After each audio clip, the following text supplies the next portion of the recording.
राधे राधे दोस्तों, जैसा कि आप सभी को पता है आज 29 तारीख को पूर्णमासी है, सोमवती पूर्णमासी। तो पूर्णमासी की कथा कुछ इस प्रकार है। श्री सत्यनारायण व्रत कथा, पहला अध्याय शुरू। एक समय नैमिषारण्य तीर्थ में सोना काष्टाष्टावती हजार ऋषियों ने श्री सूत जी से पूछा कि हे प्रभु, इस कलयुग में वेद विद्या रहित मनुष्यों को प्रभु भक्ति किस प्रकार मिलेगी तथा उनका उद्धार कैसे होगा। इसलिए हे मुनि, कोई ऐसा तप कहिए जिससे थोड़े समय पुण्य प्राप्त होवे तथा मनवांछित फल मिले। वह कथा सुनने की हमारी इच्छा है। सर्वशास्त्र ज्ञाता श्री सूत जी बोले, हे वैष्णव पूजा, आप सबने प्राणियों के हित की बात पूछी है। अब मैं उस श्रेष्ठ व्रत को आप लोगों से कहूंगा जिस व्रत को नारद जी ने लक्ष्मी नारायण से पूछा था और लक्ष्मीपति ने श्री मुनि श्रेष्ठ नारद से कहा था। सो ध्यान से सुनो। एक समय योगीराज नारद जी दूसरों के हित की इच्छा के से अनेक लोकों में घूमते हुए मृत्यु लोक में आ पहुंचे। वहां अनेक योनियों में जन्म हुए प्राय सभी मनुष्यों को अपने कर्मों द्वारा अनेक दुखों से पीड़ित देखकर सोचा कि इस यत्न के करने से निश्चय प्राणियों के दुखों का नाश हो सकेगा। ऐसा मन में सोचकर विष्णु लोक को गए, जहाँ श्वेत वर्ण और चार भुजाओं वाले देवों के ईश नारायण को देखकर, जिसके हाथ में शंख चक्र गदा और पद्म थे तथा बरमाला पहने हुए थे, स्तुति करने लगे, हे भगवान, आप अत्यंत शक्ति से संपन्न है, मन तथा वाणी भी आपको नहीं पा सकती।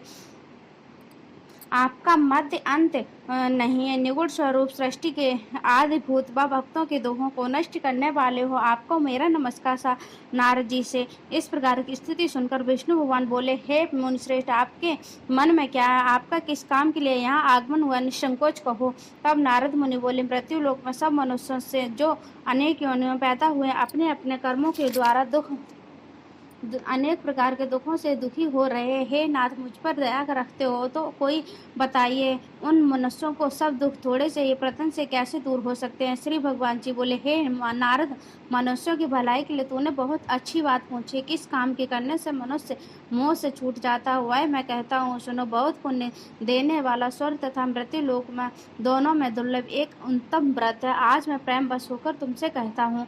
सत्यनारायण का यह व्रत अच्छी तरह विधि पूर्वक करके मनुष्य आयु पर्यंत यहाँ सुख होकर मरने पर मोक्ष को प्राप्त होता है। श्री भगवान के वचन सुनकर नारद मुनि बोले, हे कि उस व्रत का क्या फल है, क्या विधान है, और किसने यह व्रत किया और किस दिन यह व्रत करना चाहिए, विस्तार से कहो।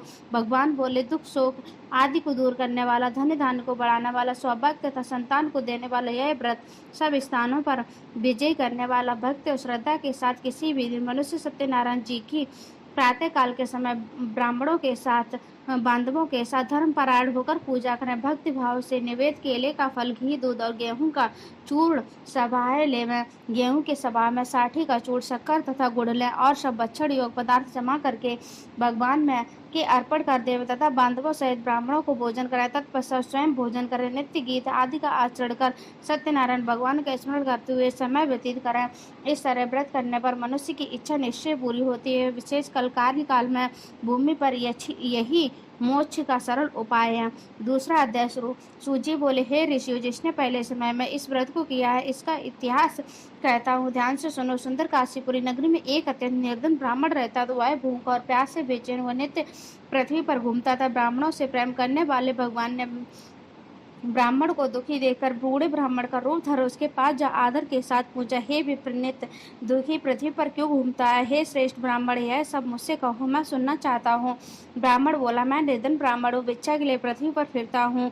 हे भगवान, यदि आप इसका उपाय जानते हो तो कृपा कर कहो। वृद्ध ब्राह्मण बोला कि सत्यनारायण भगवान मनवांछित फल देने वाले हैं, इसलिए हे ब्राह्मण, तू उनका पूजन कर, जिसके करने से मनुष्य सब दुखों से मुक्त हो जाता है।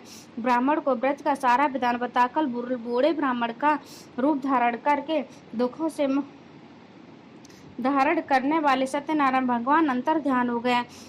जिस व्रत को विद्ध ब्राह्मण ने बतलाया था मैं उसको करूंगा, यह निश्चय करने से उसे रात में नींद नहीं आई और सवेरे उठ सत्यनारायण के व्रत का निश्चय कर भिक्षा के लिए चला। उस दिन उसको भिक्षा में बहुत सा धन मिला, जिससे बंधु बांधवों सहित उनके साथ उन्होंने सत्यनारायण भगवान का व्रत किया। इसके करने से ब्राह्मण सब दुखों से छूटकर अनेक प्रकार की संपत्तियों से युक्त हुआ। उस समय से वह ब्राह्मण हर मास व्रत करने लगा। इस तरह सत्यनारायण भगवान के व्रत को जो करेगा वह मनुष्य सब दुखों से छूट जाएगा। इस तरह नारद जी से सत्यनारायण नारायण का कहा हुआ यह व्रत मैंने तुमसे कहा। हे विप्रो, मैं अब और क्या कहूँ। ऋषि बोले, हे मुनीश्वरों, संसार में इस ब्राह्मण को से सुनकर किस किसने इस व्रत को किया है, और यह सब सुनना चाहता हूँ। इसके लिए हमारे मन में श्रद्धा है। सूत जी बोले, हे मुनियों, जिसने इस व्रत को किया हुआ है सब सुनो। एक ब्राह्मण धन और ऐश्वर्य के अनुसार बंधु बांधवों के साथ व्रत करने को तैयार हुआ। उसी समय एक लकड़ी बेचने वाला बूढ़ा ब्राह्मण आदमी यहाँ आया और बाहर लकड़ियों को रखकर ब्राह्मण के मकान में गया। प्यास से दुखी लकड़हारा उनको व्रत करते देखकर ब्राह्मण को नमस्कार करने लगा कि आप यह क्या कर रहे हैं, इसके करने से क्या फल मिलता है, कृपया करें मुझसे कहिए।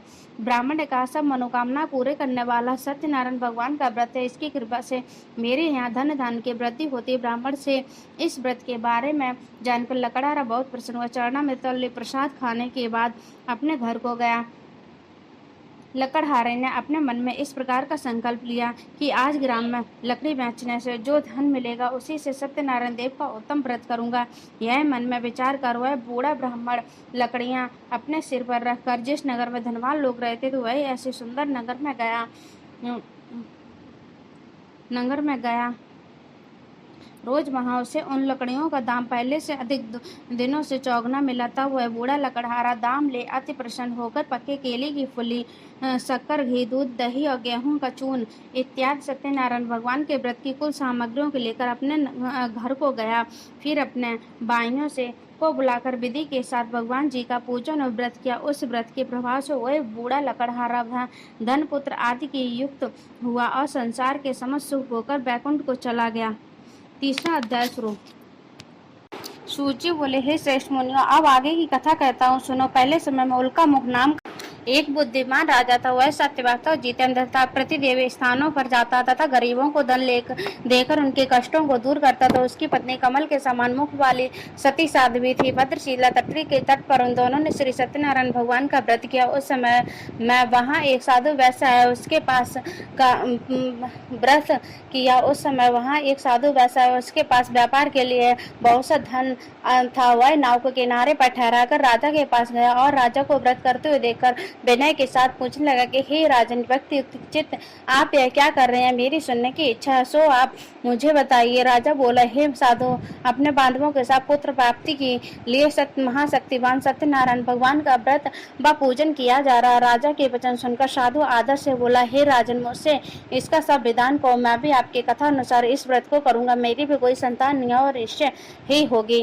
राजा से सब विधान सुन व्यापार से निवृत्त हो आनंद के साथ घर गया। साधु ने अपनी स्त्री को से संतान देने वाला उस व्रत का समाचार सुनाया। कहा कि जब मेरे संतान होगी तब मैं इस व्रत को करूंगा। साधु ने ऐसे वचन अपनी स्त्री लीलावती से कहे। एक दिन उसकी स्त्री लीलावती पति के साथ आनंदित हो सांसारिक धन में प्रवृत्त होकर सत्यनारायण भगवान की कृपा से गर्भवती 10वें महीने उसने एक सुंदर कन्या को जन्म दिया। दिनों दिन इस तरह बढ़ने लगी जैसे शुक्ल पक्ष का चंद्रमा बढ़ता। कन्या का नाम कलावती रखा गया। तब लीलावती ने मीठे शब्दों से अपने पति से कहा कि जो आपने संकल्प किया था कि आप भगवान का व्रत करेंगे, अब आप उसे करिए। साधु बोला, हे विप्र, इसके विवाह पर करूंगा। इस प्रकार अपनी पत्नी को आश्वासन देवाय नगर को चला गया। कलावती पितृगृह में वृद्धि हो प्राप्त हो गई। साधु ने जब नगर में सखियों के साथ अपनी पुत्री को देखा तो तुरंत दूत बुलाकर कहा कि पुत्री के वास्ते स्वयोग वर देखकर लाओ। साधु की आज्ञा पाकर दूत कंचन नगर पहुंचा। वहां बड़ी खोज कर देखभाल कर लड़की के